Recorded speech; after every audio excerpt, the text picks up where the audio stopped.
Très cher frère et sœurs nord, sud, de l'est à l'ouest, bonjour, bonjour, bonsoir.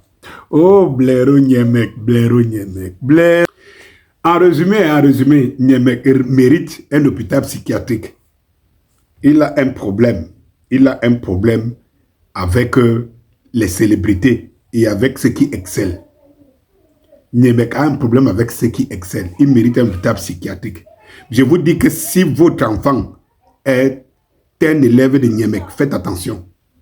Faites attention. Ce gars pue l'aigreur. Il pue le complexe. Il pue la jalousie. Mais c'est un sorcier. C'est un hibou. C'est un vrai hibou. Lorsque vous voyez des gens qui ne puent que la négativité, c'est tout ce qu'ils font. Si on te dit fais ceci, c'est négatif, fais cela, c'est négatif, fais cela. Il faut faire très attention. Ces gens de personnes ne connaissent même pas les limites de leur méchanceté et ce qu'ils sont capables de faire contre la société. Il faut interner ce type. Au fait, Niamey n'est pas assez intelligent pour comprendre que si Ngannou ne se lève pas au moment, c'est parce qu'il est dans l'émotion. Il n'a pas suivi les pleurs de Ngannou. Lorsqu'il soit en train de jubiler de joie, il ne se rend pas compte qu'il parle de Kobe, paix à son âme, de son fils qui est décédé. Alors, quand Ngannou ne se lève pas, ce qu'il devait comprendre, s'il était si intelligent, ce gars. Mais je ne pense pas qu'il n'est pas intelligent. Seulement, un sorcier, c'est un sorcier. Un sorcier négatif. Le sorcier, il sait même exactement ce qui est bon, mais il choisit de faire ce qui est mauvais. Il n'est pas assez con pour comprendre que Ngannou, ce qu'il a même fait gagner, justement, c'est ce qui a fait en sorte qu'il ne se lève pas tôt sur son adversaire. Parce que c'est la rage de venger son fils qui est mort, qui est décédé. C'est la rage de donner cette victoire à son fils. Il le dit à la fin. Mais même une dissertation, Niamey n'a pas fait pour quelqu'un qui est un enseignant de philosophie. Pour comprendre que la fin justifie le pourquoi Ngannou ne se lève pas vite.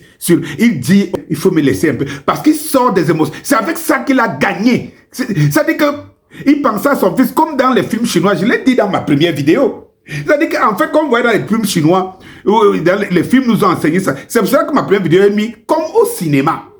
Parce qu'en réalité, ce qui motive Ngannou ici, c'est son fils. C'est faire hommage à son fils qui est mort. Pour dire que non, je ne peux pas perdre ce combat. Je dois déchirer ce type. Et lorsqu'il gagne, il est encore dans l'émotion. Si on ne l'arrête pas, si l'arbitre n'arrête pas le combat, il peut tuer Ferreira. Parce qu'il n'est plus dans le combat. C'est son esprit qui agit maintenant. Il voit son fils, il voit l'image de son fils. Et Blaireau Niemek, le célèbre hibou, lui, il voit la vieillesse.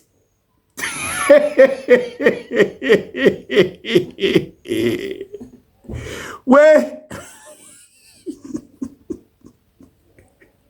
L'hôpital psychiatrique, c'est ça qui attend cet homme. Il y en a qui brillent par la bêtise. C'est-à-dire qu'ils essaient, ils acceptent eux-mêmes d'être négatifs. C'est-à-dire qu'ils prennent toujours des positions négatives. Et même des analyses négatives. Il y a deux façons d'être célèbre. Il y a deux façons. Vous avez vu les filles ici, les Cynthia Fiangang. Pour être célèbre, elle est venue, elle a montré sa nudité comme ça là, devant une caméra et elle a posté. Elle est devenue célèbre, non? Elle est devenue célèbre. Pendant longtemps ici on parlait de... Maintenant, Blaireau Niemek, Blaireau parce que c'est pas Blaireau, Blaireau Niemek, lui, il est célèbre de par ses positions immondes qu'il prend. Comment il peut dire que Francis Ngannou, les gens ont vu la victoire, lui il a vu la vieillesse? Mais ce n'est pas possible. Vous savez, quand je disais ici au départ que être lettré, ce n'est pas être un intellectuel, beaucoup ne savaient pas faire cette différence. Aujourd'hui, vous voyez très bien la différence.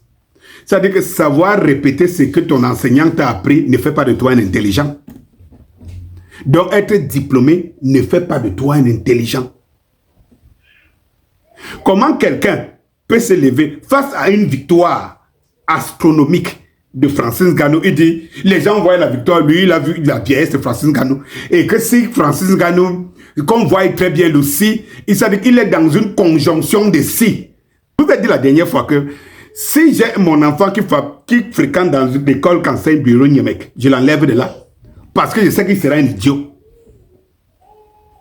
C'est tout. Il dit, vous regardez, s'il n'avait pas gagnance, si. Mon frère, tu n'as même pas pratiqué les arts martiaux, tu n'as pas pratiqué un sport dans ta vie. Mais le si, c'est ce qu'on conjugue lorsqu'on prépare un match ou un combat. C'est ce qu'on conjugue, je répète bien, le si, c'est ce qu'on conjugue lorsqu'on prépare un combat. Mais lorsque le combat est fait, on ne dit plus, le conditionnel ne se pose plus. C'est l'action, parce qu'en réalité, lorsque vous venez sur un ring, par exemple, chaque adversaire se prépare dans une conjonction, dans une constellation de si. Celui qui gagne est celui qui a su positionner ceci. Et on n'est pas en train de faire un constat après la mort. Le si et si. Ngannou a gagné son match, premier round. Et tu vois quelqu'un qui gagne un combat premier round, tu dis que si, donc dans ta tête, cela veut dire que Ferreira a fait commis une erreur. Mais le combat même, l'erreur fait partie de si. Dans le combat, tout est positionné. Si jamais il fait ceci, moi je veux faire cela. Est-ce que Bureau Niemek, qu'est-ce que tu enseignes à tes enfants? Mais qu'est-ce que tu enseignes à tes enfants? Quand les gens n'ont pas fréquenté, on dit c'est parce qu'ils n'ont pas fréquenté qu'ils sont idiots, qu'ils sont cons, qu'ils ne voient des choses que bas. Mais quand tu as aussi fréquenté, moi je ne comprends pas comment tu as pu fréquenter, mais ton raisonnement était un raisonnement de bas. Et c'est vous qui faites en sorte que les gens de la rue insultent les intellectuels.